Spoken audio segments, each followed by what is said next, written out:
I think in order to create an engaging and effective online unit, it's important to start from our audience, our cohort, who they are, what they want to achieve, what they want to do in the future, and how we can support them. Everything starts from a big picture, which is learning outcomes for a particular program or for a particular course or a unit. Try to apply constructive alignment, which is a theory that it combines everything together.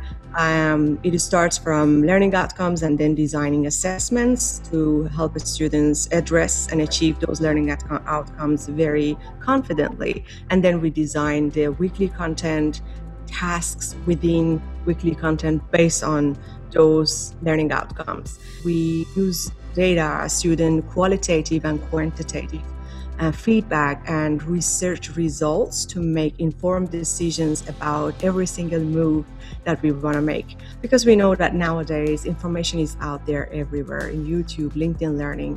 So it is very important for us to sequence that information that comes in a very small chunks that suits 21st century students. Another important factor is appropriate workload.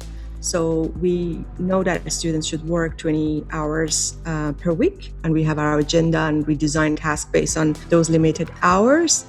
They have to know why they're doing this particular task. They have to know why they have to address this assessment and what's in there for them, and how addressing this particular assessment would provide them with the softer skills and also with the foundational knowledge so that when they graduate, they be able to apply what they learn in the real world.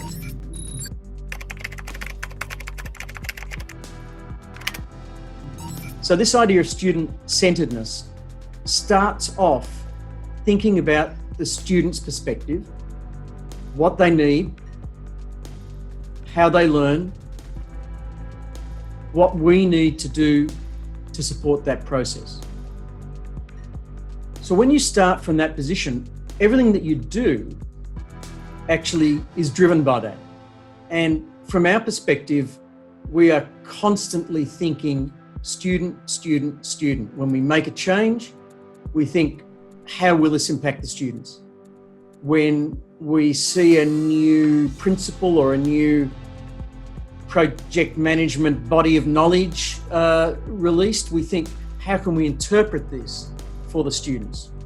And what do they need to know from it? What are the key ingredients that are there for them to know? So when you start from that perspective, it really does drive pretty much everything you do, from the content to the presentation, right through to the assessments and the feedback that you give.